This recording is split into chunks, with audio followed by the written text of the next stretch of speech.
Welcome to this evening's broadcast. My name is Geoff. I'm Helen. And we're coming to you live from the Yes Van Church of God, 1920 Wellick Road. First of all, I just want to say thank you for joining us. It's important that we grab a coffee and take your time. We want to go through some really good stuff. We've been really talking about doing life. Yeah, real life. And real life. And I often define that real life because sometimes life isn't in this perfect package that we can just neatly put together and have nice bookends and everything follows in between. And sometimes I think we live our life with that assumption. Yeah. And when we live with that assumption, we have an expectation. And with that expectation comes, if it doesn't follow through the way we expect, then we fall disappointment, we fall discouragement, we lose hope. Yeah, we just throw it all. And we want to talk about the aspect that life isn't ideal. We're always going to face stuff in our life. We're always going to face situations and struggles. There's decisions that are going to have to be made. We've all had a story. Yeah, and I think that's important to understand that. Our life is a story. And for some people, and for us many times, that means we have to plow through stuff. And when we plow through stuff, it doesn't mean that we're bad or that we didn't get it or we're stupid or everything just bad happens to me. We have to understand that when we do life, there's a reality to it. There's variables that we can't control. There are variables that we don't account for when we plan things or when we go through stuff. We don't. There's variables, but we don't plan for. And so one of the reasons why we're doing this series with you is first and foremost to give you hope, because nobody has ever just arrived. Nobody has it all put together. That's right. No matter how neat of a package it presents or what it looks like, the reality is we all have to go through stuff. And that stuff can define who we are, or it can channel us to become better and reach for the things that God has for us to reach. And that's the hope in all of this. Yes. And I love the fact that we put out the disclaimer right to start with. And it still stands true. This isn't a quick fix. This is a construction project. And we all have things that we've built, and we have to relay some foundations. Yes. And today we want to talk about something really important, a part of the construction project that we're living. Absolutely. Last time we talked about key number one was to believe that it was possible. And that's something we can't undermine, because if we don't believe something's possible, there's no way we're going to even attempt to attain it. No way we're going to line ourselves up for that kind of victory. And the reason, again, for some of these things is we've walked through some stuff. Yes, we have. Our listeners have walked through some stuff. And in that walking through stuff, we've learned some things. And we made the statement last week that, and you mentioned that we want to give you tools. And what tools do is provide you something in your hand to help you get to the next chapter, next situation. Yes. And one of the things that I think it's easy to forget, and I've done this many, many times. I've had a victory and I've plowed through something. And then I thought, that's it. I've got it. And as a result of that, I put the tools down only to come to another fork in the road where there's a decision that needs to make, or a flat tire, or circumstances that got me off. And the nice thing about tools is they're reusable. And I want to encourage you that what God gives you is reusable. It is. It's not a one-time use. So, but when you learn to use that tool, then it gives you hope for if something like that happens again, or if the situation deems it, I can pull out that tool, and I can work with the situation that I have. And so, part of being an overcomer, part of keys to overcoming whatever life throws at you, these are real things, and I don't want you to be disappointed in this process because it doesn't happen fast enough, or some of the stuff you're going through doesn't seem to resonate yet. And one of the things that we've talked about through this whole experience is when you're building something, you take into account things aren't always going to go well, and part of that stuff is understanding that. And when we understand that, then we can make the adjustments we need. It's almost like, when you are building a new foundation and a new home, and sometimes we have to rebuild. Sometimes we actually have to, take that hammer and practice using it. Like the tools we've been given, they're not like, wow, that's a key. Wow, hallelujah. Now I'm just going to be over that problem and I'm just going to overcome that. Yeah, that's no, right. It's not a quick fix. It's building something. Yeah. And sometimes it takes cultivating the tools we've been given. Yes. And guess what? We are not the end all be all resources here. No. We just want to give you some tools. Yes. There's many resources that we have One to help thing- you build and rebuild, reframe stuff. Yes, reframe stuff. Yeah. One thing that that frustrates me is, we can talk about a lot of stuff. Yeah. And we can teach a lot of stuff, and it can be good stuff, but if it's not practical, or if it doesn't speak to the very area of my life that gives me something that I can overcome. And that's the thing that I appreciate about Jesus, is he gives us truth because he intends that truth to help us overcome what we're going through. And when we overcome, we experience victory.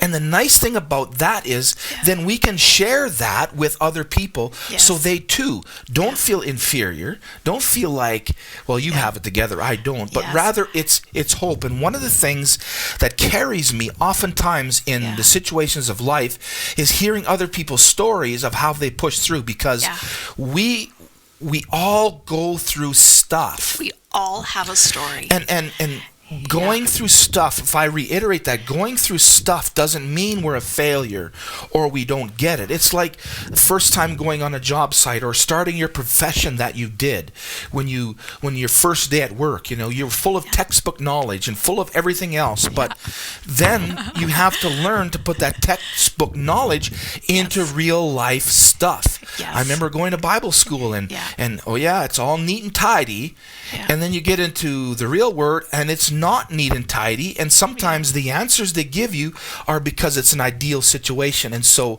we want to say you're okay. Yes. You're okay. Yes. And the situation you're in will be okay too. Because when we understand these keys, they will help open the door that seems to always be locked in how we can have breakthrough and victory in our lives. Yeah, this series is actually about breaking cycles that many of us have walked in, and me and you have too, and we still have some cycles to break in our lives. Absolutely. We do. This is a challenge for us as well. Yep. Me and him, and we talk about this. And that's the thing, is we are created to break through cycles. We are created to overcome. And that's why key number one is so important. Yes. We have to believe that.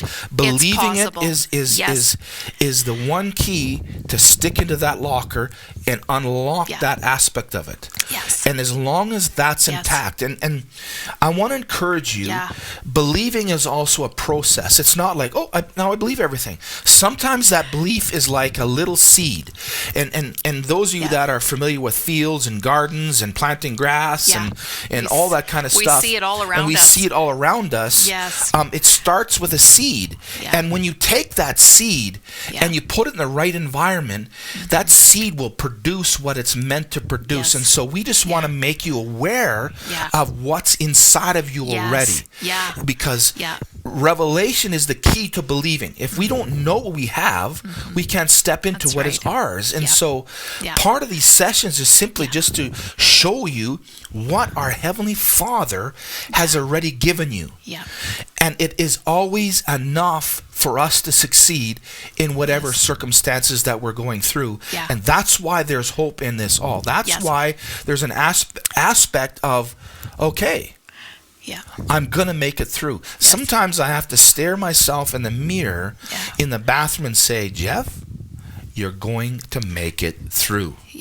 And it's those types of exercises where I remind myself of how important I am to God's picture, how important that my circumstances are not there to reframe me, but the circumstances are there so that I can take what God's given me and put it into that context and watch that come alive, and all of a sudden, instead of breaking me, it now lifts me. And so that's one of these sessions, and that's one of these reasons why we want to tackle this series. Not because we have all the answers, because we have some experience of when we were in despair. And sometimes I want to tell you, it's overwhelming. Life can overwhelm us sometimes because of all the stuff that can go wrong.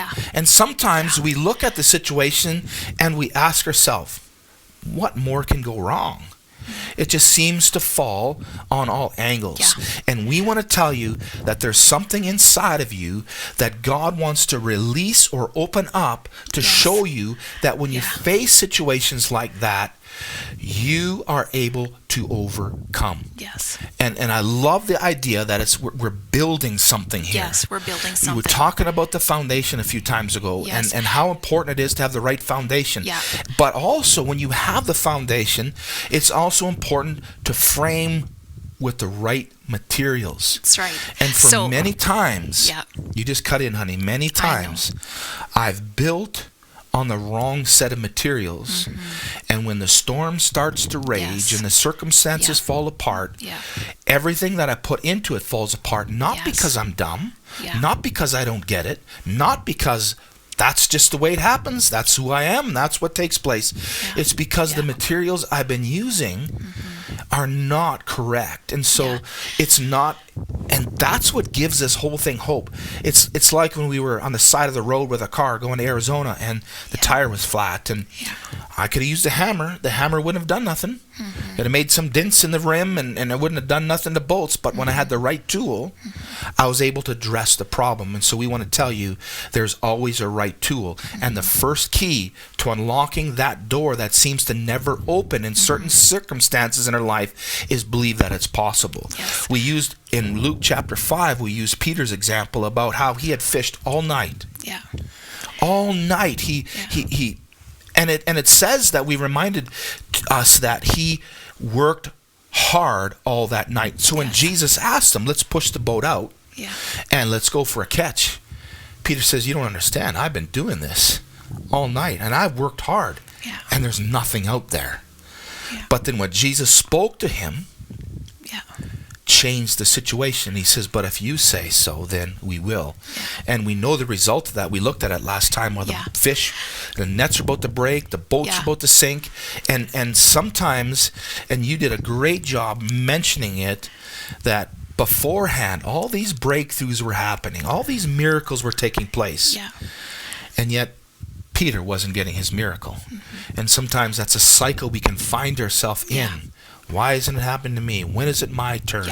And we become into that cycle of what's the term you use of that cycle? Just the victim mentality. Mentality. That we're just, And it's not a cut down. It's just a reality when we... we have to change the way we view things in order for us to see different results. So we need to get into this morning, otherwise we might not make it. Let's get this morning in tonight. Tonight, We said the 5 keys were found in Luke chapter 5. What story are we going to get into? We are, I was just going to mention like the foundation we talked about last time. But the framework of the house is the next part. Which is crucial to get the framing right. And I'm going to say the point because I want to bring it in all through what we're going to talk about, honey. So the second point is changing our frame of mind, changing the way we view things. That's key number 2. That's key number 2. Not only does believing it's possible unlock that aspect, but then it's also changing our perspective or changing how we view things. And this is the framework. Our frame of mind, our frame of view, our frame of reference is key to building that, because if the frame's not right, it's going to fall in a storm. It's going to crash. And so let's dive into a little bit of Luke 5. And we're going to read. Luke 5 is right after the story about Peter going fishing and having all the fish caught and recognizing who Jesus was, and it transformed his life. And then we go into another scene. We have another incident. In both incidents, they come to a problem. They come to a wall in their situation, impossibility. Mm-hmm. And the guy that we're looking at today was a man that had leprosy. Yeah. Now, you've done some work a little bit about leprosy. Yeah. And what that meant for that culture and that in that part of the world. Leprosy was a horrible disease. It was. And it was, when I was reading this story, and I just looked up a little bit of history of a person who got leprosy and what they would have had to walk through. They would have lost everything at that. They would have lost everything at that point. Yes. When they were diagnosed with leprosy, they would have to leave their family, their work, their homes, their cities, and there was a place of quarantine. I was just thinking it just sounded a little bit like COVID-19 except for it was a life sentence for them. Because there was no hope for leprosy. They didn't have a cure. They didn't have anything. Right. And they were ostracized. From their family, from their jobs, everything. And the church at that day says you're unclean. The society says you're an outcast. You're not allowed to be with anybody public. Right, You're not because you're going to contaminate people. And so the ravages, not only physically that they would have to walk through, but mentally and emotionally, it would have been so devastating for people because they were rejected.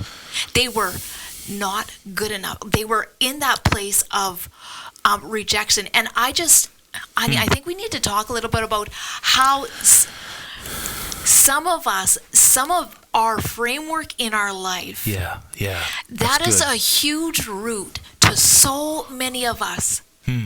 Is the fact of rejection, and rejection for many different reasons. When we don't feel good enough, and it's like a he says, she says. Well, this is what they told me. This is what my mom said to me. This is what society told me. This is what the church told me.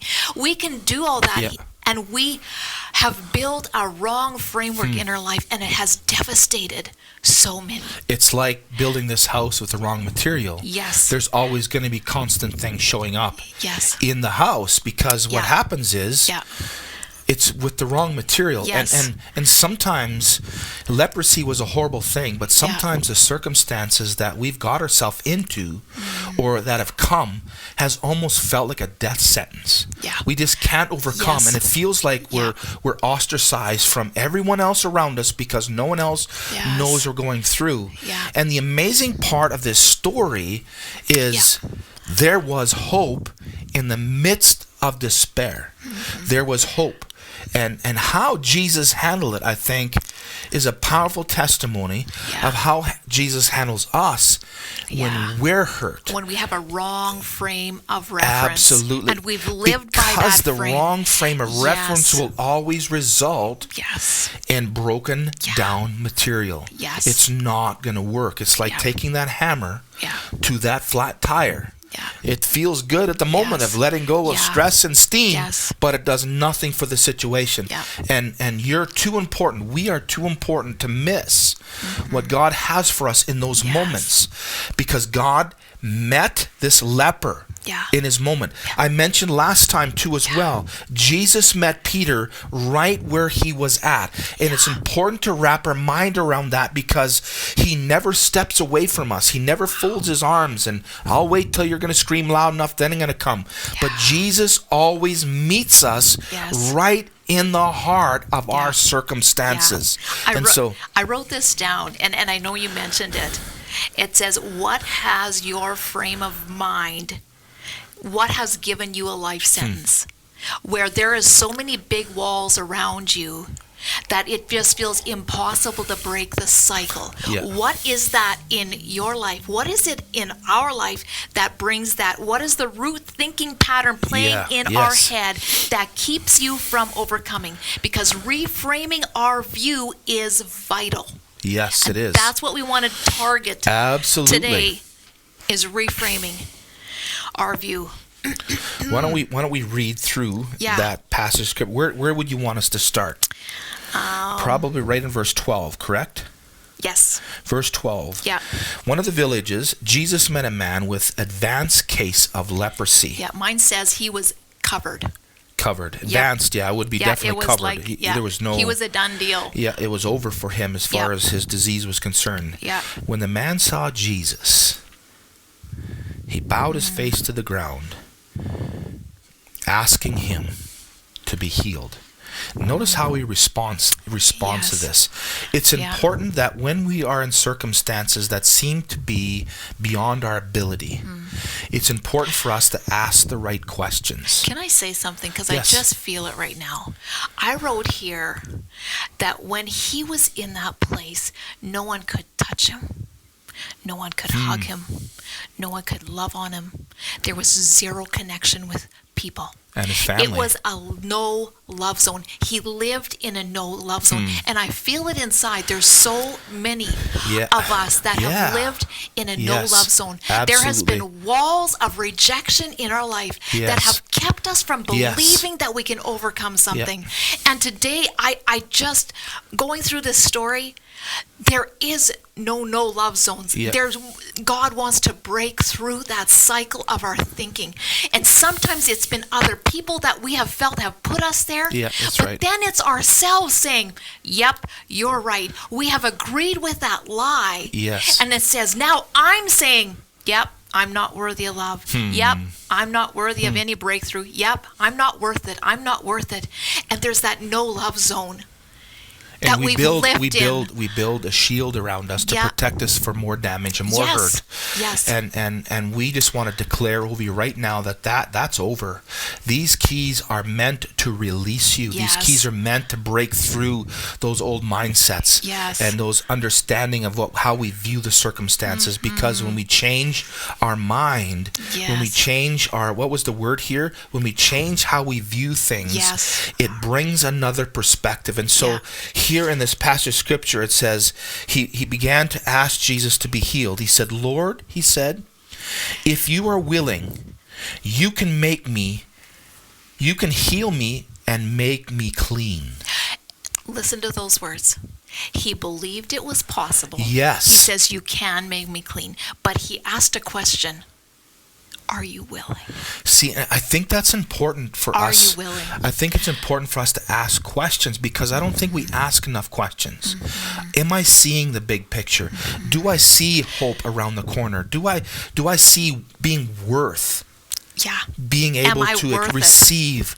You can do it, but are you? Are you willing? And he asked that question. He says, are you willing? Yes.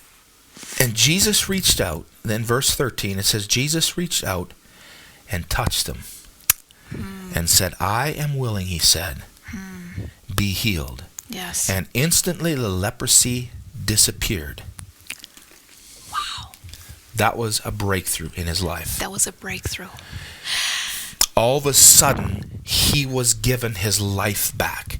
And that's the thing that I want to emphasize, that we want to emphasize. Your life is for you to experience and to live out to the full. And when you believe that it's possible, that you can overcome whatever's thrown your way, listen to me carefully, that you believe you can overcome whatever's put in your way. If you believe that, that is the first key to unlocking that possibility. And the second is to change how we view. Yes. He viewed his disease. Yes. When he seen Jesus, his view was, I don't have to live like this. His view was, he can help me. His view was, he can help me push through. But is he willing? Yes. He asked a question because he thought, am I going to be worth enough for Jesus to give me that breakthrough? Yes. Or am I maybe not on God's favorite list? Is God going to overlook me? Because I'm telling you, we've battled that. We have. We've Absolutely. battled those Folks, mindsets. Because when things are messed up and there's storms and things are wrecking, and then we're asking that question. Yeah, that's right. God can. But is he willing? And I want to tell you, he is always willing. Yes. He's always willing. And you know what really hit me in this passage was that leprosy had kept him in that no love zone. And when Jesus heard his cry, Jesus reached out his hand. I'm going to start crying, but it was powerful when I saw this. Jesus reached out his hand, broke through the system, broke through that wall, broke through the no love zone, and it broke through that the frame of mind. He broke through it. He reached out and touched him. And that word touch, it's powerful. It is not just, I just touched you. It is a clinging, it was just embracing. like, yes, it was love. It was love that broke through that wall. Absolutely. And in that touch of love, something happened. I feel like I see that picture of something coming through that wall and cracks, and light become to pour in to that man who'd lived behind that leprosy. Absolutely. No one's going to love me. I'm not worth it. I'm never going to have breakthrough. I'm just going to live this way. I'm going to live this circumstance the rest of my life. And it broke through. Jesus reaches out his hand to put his hand upon us to say, it's already done. Yeah. Breakthrough is yours. You are worth it. You are worth it. You are worth it. You are my favorite. Absolutely. Yes. That's incredible. He had reached out and he said these words, I am willing. Yeah. I am willing. Yeah. You bet I'm willing. Yeah. God doesn't take any pleasure when we're surrounded by circumstances and it seems like we have no answer. God doesn't take pleasure in that. That's why he meets us right where they're at. Yeah. He broke through a system. Absolutely he broke through a religious system doing that. He broke through a society, a cultural thing. He broke through so many things when he reached out his hand and touched a leper. And that love did something. Yeah, that's right. It broke through his frame of reference, and all of a sudden, this guy, I cannot imagine what he must have felt when he had not felt touch, probably for long time, probably decades, because it was full. He was fully covered. He was a death sentence. And Jesus reached out to touch him. Yeah. And what amazes me is sometimes when we change our how we view things, we open up the possibility for God to come through in those areas. And as long as we stay in the same mindset, as long as we stay with the same thinking, we're not good enough.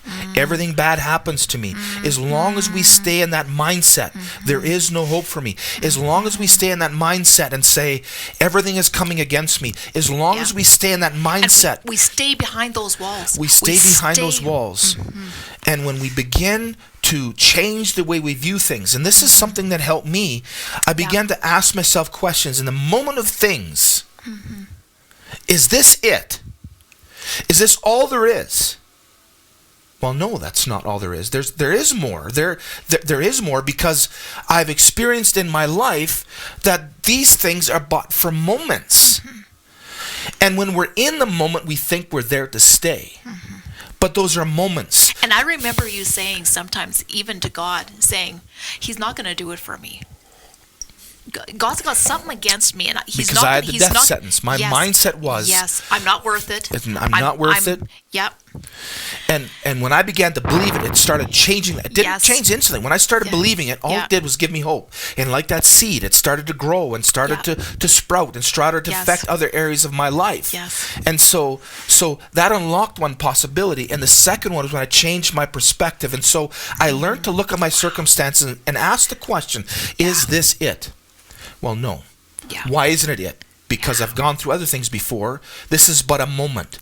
And when I recognize it's a moment, then I know it's gonna go. It's not gonna be the rest of my life. And so then hope sparks. And then I start reframing the way I look at those situations.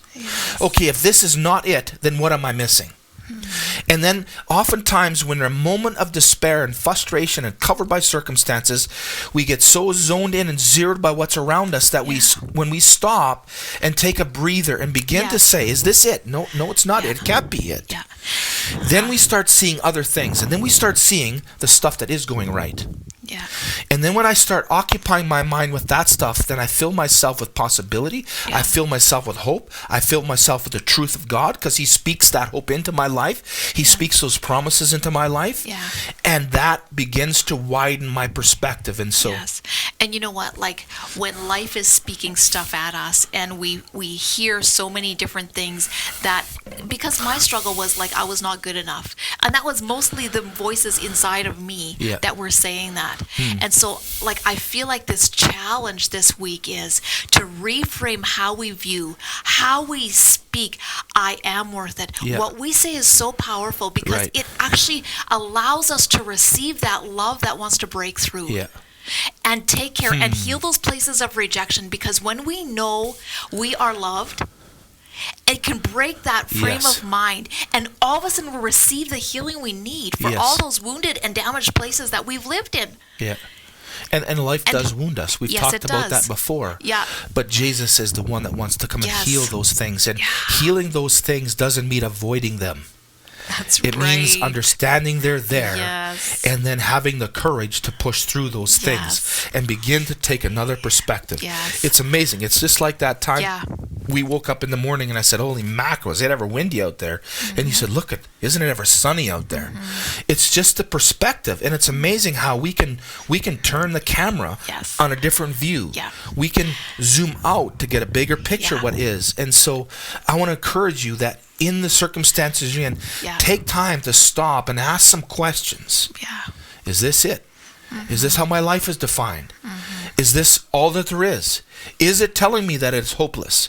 Because when we take a step back and start rethinking, reframing how we see things, it begins the possibility for other perspectives that are around us. I want to ask that there's going to be moments in your life where there is going to be someone, even God himself, just beginning to break through that wall, that you're going to actually begin to feel. Yes. And feel that hope. Yes. Feel that it is not a death sentence here anymore.